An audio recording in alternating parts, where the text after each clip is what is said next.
Last year, we announced that we will have a series discussing Hispanic and Latin America philosophers, their ideas, and the roles that their ideas play in Spain and on the subsequent New World and beyond. We introduced what Latin American and Hispanic philosophy is and is not, and discussed Francisco Vitoria's and his ideas. In celebration of Hispanic and Latin American History Month, in this episode, we will be addressing Vitoria's successors, Domingo Soto, Francisco Suarez, and Luis de Molina and their ideas. Domingo Soto, from 1494 Common Era to 1560 Common Era, as one of the successors of Vitoria, also devoted much of his time to the actions of the Spanish Empire as well as to the Aristotelian logic and natural philosophy. His most notable work, titled Justice and Law, presented a Thomistic doctrine and argued that law, as being an ordinance of reason, is divided into eternal, natural, and positive, both divine and human. These positive laws include the laws of nations, which humans have established for themselves without much intention, nor explicit enactments everywhere in the world. Instead, they were established through human reasons and reasons alone that all human beings came into an agreement with in the matters of governance, private property, exchanges, trade and warfare, and even slavery in some instances. Although he never explicitly took a side on ethical issues of the Spanish conquest of the New World, he tacitly supported those who admonished the conquistadors for their interactions with the New World.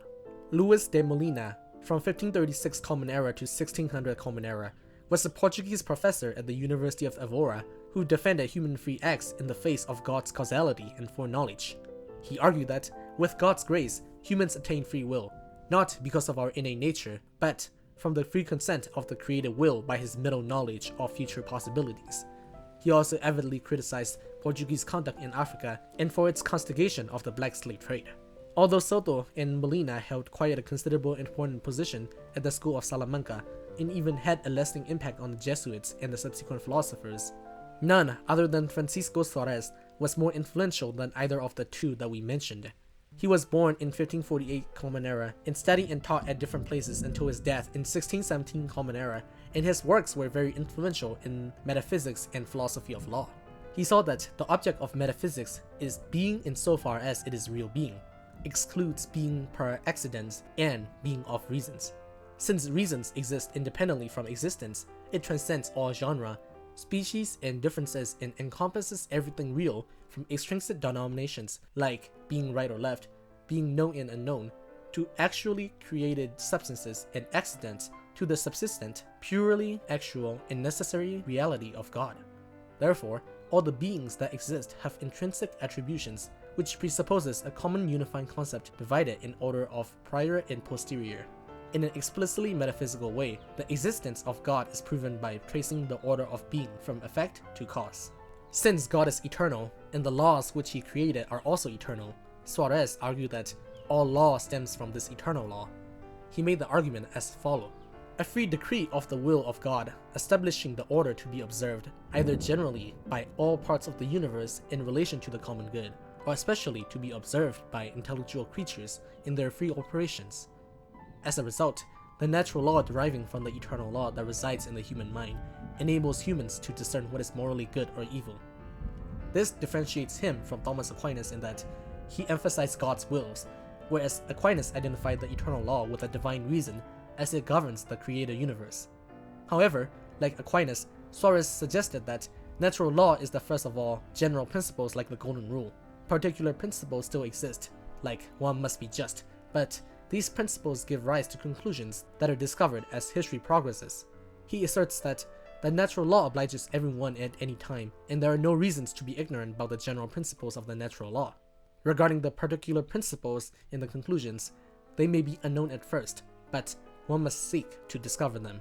The jus gentium, or the law of nations in English, stands between the natural law and the positive laws of individual states, and possesses the general character of the positive law. Therefore, even though it has not been explicitly in many codes of the state, it has been established not by a single state, but rather by the customs of all or almost all nations. This shows that jus gentium originates in human consensus and can change through time. He also believed that it causes divisions between peoples and kingdoms, divisions between possessions, private property, trade, and exchange among nations. Suarez was totally not opposed to war, since he thought that the only option was for the preservation of the state, which has a right, and even an obligation to defend itself for the innocent people. Therefore, just war requires the legitimate, public and supreme authority to declare it for a just and brave cause. Due restraint, debitus modus, should be the rule at the beginning of the war, during and after it. A just cause must be based upon the state's right to punish, avenge, or repay an injury done by another state. And this supreme authority is possessed by each and individual state, in contrast to Victoria, who believed that it was by the authority of the whole world. The state, without a tribunal beyond its orders, also possesses the authority to forcibly redress injuries against itself. The civil power is now greater in Christian kings than in non-Christian kings, and both kings may defend themselves, avenge injuries, or protect the innocent, but cannot claim any further rights. Therefore, like Victoria and the philosophers afterward, Suarez also saw that Native Americans were human beings who have dominion over their own lives and possessions, and that it was not lawful without a just cause to subjugate and despoil, even with the goal of Christianizing them. However, Suarez took it further than others and held that all the people in any regional provinces have been born monstrous and in a way that contradicts the natural disposition in which all men are by nature free.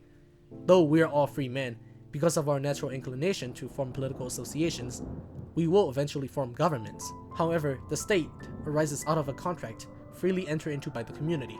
People are not forced by nature to choose any particular form of state, so any authority that a government has is dependent upon the terms of the initial grant of the people. As a result, civil authority in any form derives from nature and its creator, but immediately from the people.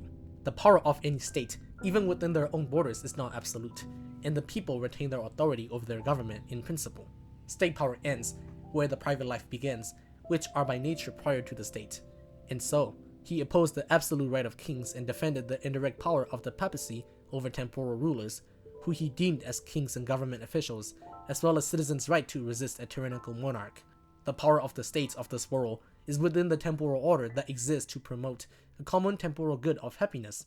However, the role of the church is for the eternal salvation of its members in the spiritual order. So, the church indirectly has the power over a Christian state, even in temporal matters. So in the next lectures, we will cover the Hispanic and Latin American philosophers' thoughts on such temporal matters as economic, political, and social philosophy in finer detail.